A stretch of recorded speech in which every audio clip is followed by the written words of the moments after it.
Hey, what's going on, guys? So I wanted to do a quick recap video. It's been about 3 months since I made that video about me getting the Chase Sapphire Reserve card and what you guys can do to get your credit score up. So I thought, why not update you on where I'm at now ever since I started applying those things and did that video, and let you know how it's gone for me.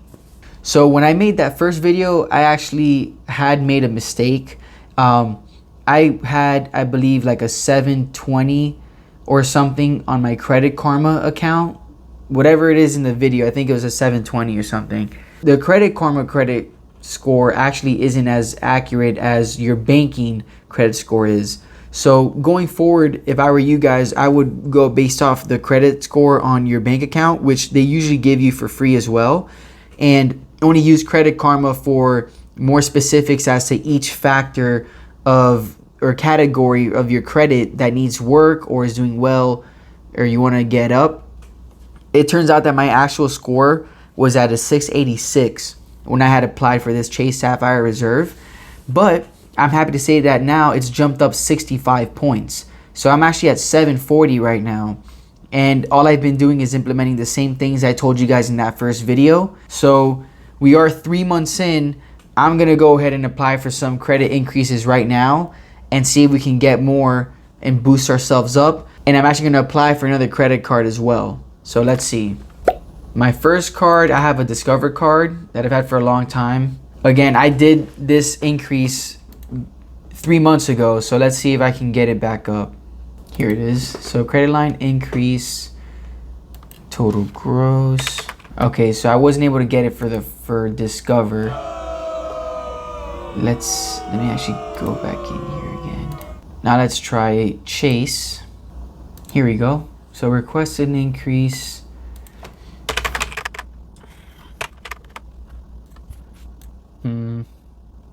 Okay, so it's pending for Chase. We'll see what they say.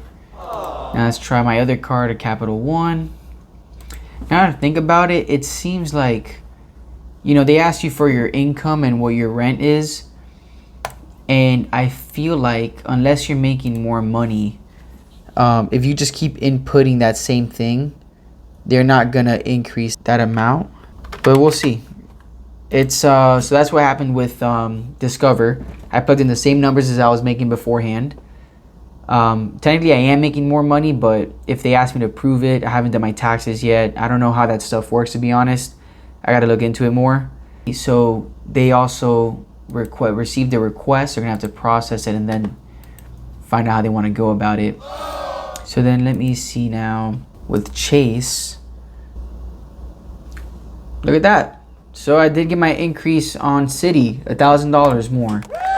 So that's good to know. If I don't get anything from the other ones, it's all right. That's still $1,000 extra. So if I'm doing that 9% utilization, that's an extra $90 that now I can spend on top of what I'm doing and still be good as far as not exceeding that utilization rate. Let's apply now to a new credit card.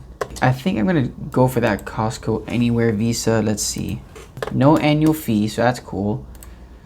It's by city. Look at that. 4% on gas and EV charging for the first 7,000 per year. Cool.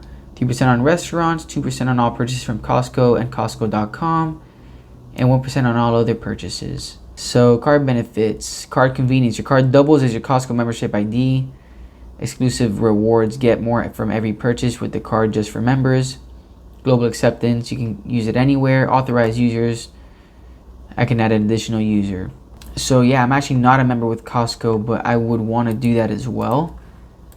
So let me see how much that is. So $60 a year, that's not bad. That's for the actual Costco card, or, you know, Costco membership. And so I would not be opposed to doing that, especially because I'm going to save money. And on top of that, if I get that credit card, I now have a line of credit that I can use not only for Costco, but anything else if I wanted to. But again, you're saving money now with this card. You're increasing your total utilization. And again, it's Costco, so you're going to be saving money on your food as well every single month. So for the price of $60, I think that's a steal. especially because my other option was either going to be the Walmart card or the Business Inc. card or the Amex Gold card or Platinum card. But just because I just got the Chase Sapphire Reserve, I'm already paying an annual fee of $550 for that. I don't really want to take up another huge annual fee like $250 or $550 from these other ones. So I'm fine just doing the $60 right now, and then we can work towards getting that one maybe in the next 3 or 4 months. Promo code. Do we have a promo code? Let's check Honey. We're gonna test Honey out for some promos on this membership. Who knows? I saved 1 cent. That's awesome. I guess that's cool.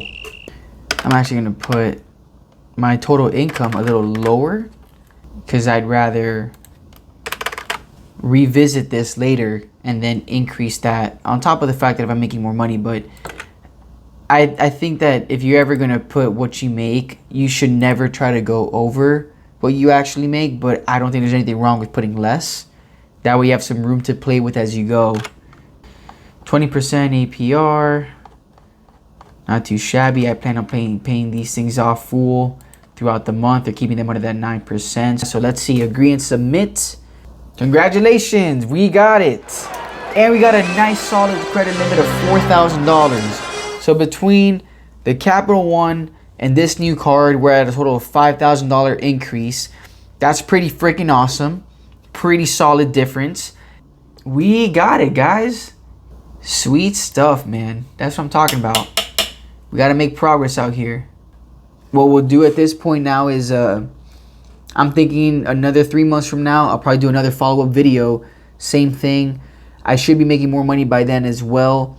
If you're in a position where you're maybe not making more money and you're kind of sitting around the same thing, I think you should start investing some money. I'm going to be making videos on investments soon. Roth IRAs, stocks. I might have a buddy of mine that jumps in here and has a little more information and experience in that realm with the IRAs and high yield saving accounts. But you want to start developing passive income on top of saving and cutting your costs short and increasing your credit line. Yeah, that's my video, guys. And you know, we'll see in 3 months where my credit score is at and do this again. Till then.